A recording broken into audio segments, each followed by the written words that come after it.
اعوذ باللہ من الشیطان الرجیم بسم اللہ الرحمن الرحیم اللہم انفعنا بما علمتنا وعلمنا ما ينفعنا وزدنا علما۔ السلام علیکم ورحمۃ اللہ وبرکاتہ۔ آج کے ویڈیو میں پہلے ہم بات کریں گے ایتھیزم کے بارے میں اور پھر جانیں گے اپوسٹسی کیا ہے۔ خدا کے وجود میں یقین نہ رکھنے کو ایتھیزم کہتے ہیں اور ایسے شخص کو ایتھیسٹ یا ملحد کہتے ہیں۔ ایتھیزم دنیا میں تیزی سے پھیلنے والا کانسیپٹ ہے، خاص طور پر ترقی یافتہ ممالک میں جہاں تعلیم، سائنس اور سیکولرزم نے اہمیت حاصل کی ہے۔ ویسٹرن کنٹریز میں بہت لوگ اس سے متاثر ہو رہے ہیں۔ آج کل ایسی کوئی چیز نہیں کہ صرف ویسٹرن کلچر کو ہی متاثر کرتی ہو۔ ویسٹرن کلچر کب ہمارے معاشروں میں شامل ہو رہا ہے ہمیں پتہ بھی نہیں چل رہا، لہٰذا اس کے بارے میں ہمیں معلوم ہونا چاہیے تاکہ ہم اپنی اولاد کو سکھا سکیں اور اپنی نسلوں کو اس غلط عقیدے سے بچا سکیں۔ یہ ایک عجیب نظریہ ہے جو انسانی فطرت اور عقل کے خلاف ہے۔ ان کے مطابق کائنات اور اس میں کی ہر چیز اتفاقاً وجود میں آئی۔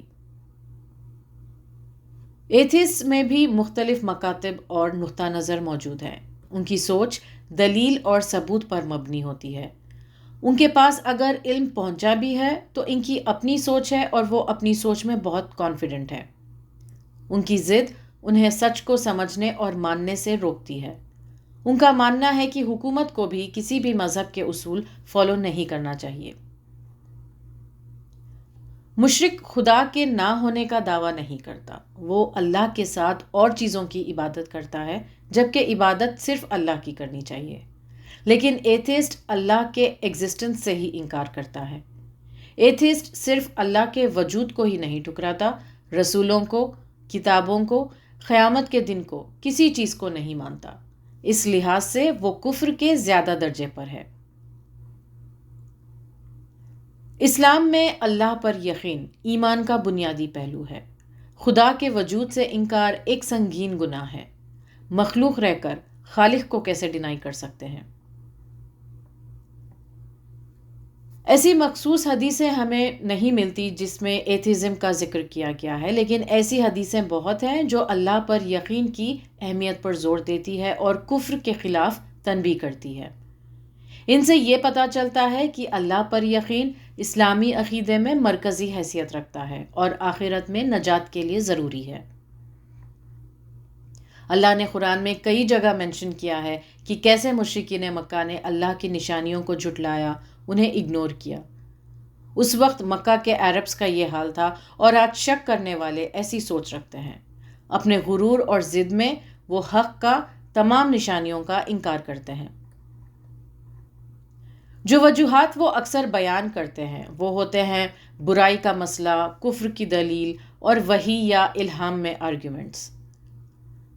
بہت زیادہ تعلیم حاصل کر لینے کے بعد اکثر مذہبی باتوں، معجزوں پر یقین کرنا ناممکن ہو جاتا ہے۔ وہ کہتے ہیں کہ اگر خدا ہوتا تو دنیا میں غریبی، مصائب، جنگیں کیوں ہوتے؟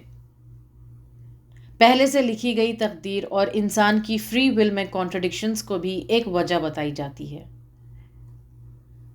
ایسا کرنا کسی کو ڈیفرنٹ بناتا ہے، میجورٹی سے الگ کرتا ہے اور سٹینڈ آؤٹ ہونا لوگوں کو پسند آتا ہے۔ ماحول کا، کلچر کا اثر ہو سکتا ہے۔ لائف میں ریلیجن کی امپورٹنس نہ دیکھنا ایک وجہ ہو سکتی ہے۔ ہم دیکھتے ہیں کہ اچھے پڑھے لکھے لوگ ایتھیسٹ بن جاتے ہیں۔ ہم یہ بھی دیکھتے ہیں کہ سائنٹسٹ اسلام قبول کر لیتے ہیں۔ بات ہدایت کی ہے اور ہدایت طلب کرنے سے ملتی ہے۔ بات کرتے ہیں اپوسٹسی کی۔ اپوسٹسی یا ارتداد اسے کہتے ہیں جب ایک مسلمان دین اسلام چھوڑ کر کوئی اور مذہب کا فالوور بنتا ہے۔ ایسا کرنے والے کو مرتد یا اپوسٹیٹ کہتے ہیں۔ کسی کو اسلام کو ایز اے دین ایکسیپٹ کرنے پر زور نہیں ہے، لیکن ایک بار جب مسلمان بن گئے تو پھر اس دین کو پوری طرح ماننا ہوتا ہے۔ مرتد کو کافر سے بدتر بتایا گیا ہے۔ اسلام سے خارج ہونا 4 ٹائپ سے ہو سکتا ہے: ایمان سے، زبان سے، عمل سے یا غفلت سے۔ اپوسٹسی کی دیگر شکلوں میں شامل ہے اللہ کی، اللہ کے رسول کی یا دین اسلام کی توہین کرنا، اللہ کے طے کیے حلال اور حرام کو بدل لینا، مسلمانوں کے یا اسلام کے خلاف جنگ کرنا، نبوت کا دعویٰ کرنا۔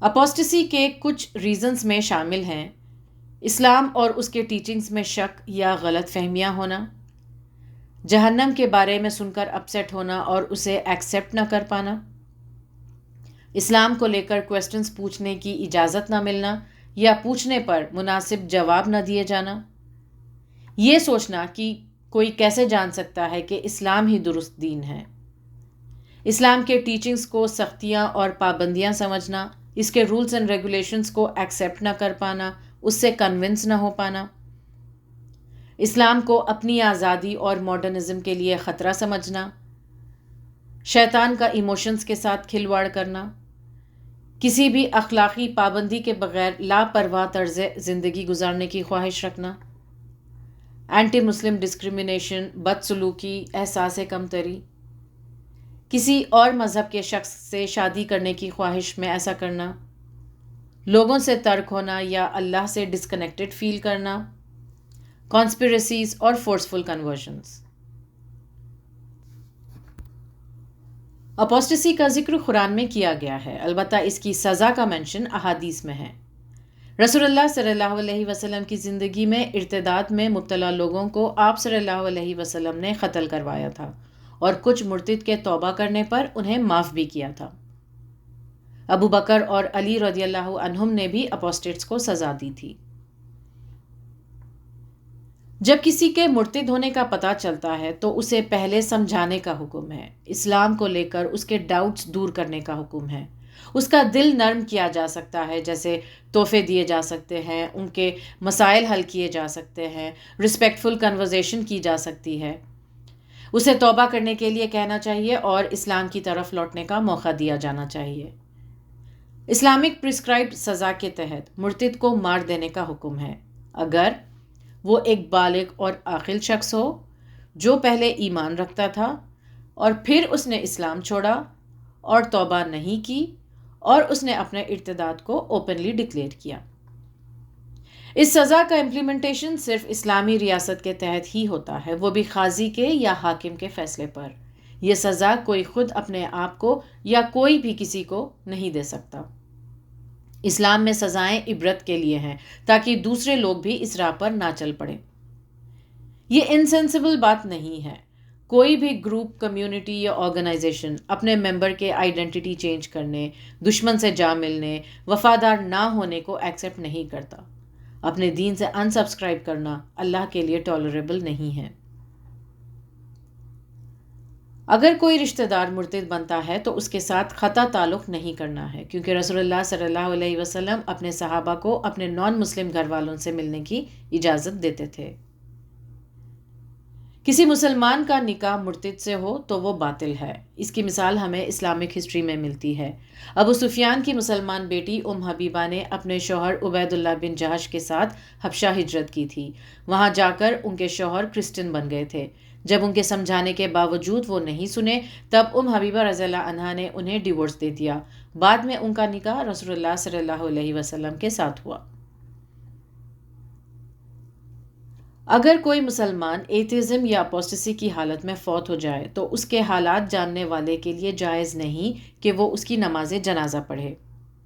سورہ توبہ کی آیت 84 سے یہ پتہ چلتا ہے۔ یہ بھی جائز نہیں ہے کہ اس کے لیے دعا کرے یا اسے غسل دے یا اسے کفن دے یا مسلمانوں کے قبرستان میں دفن کرے۔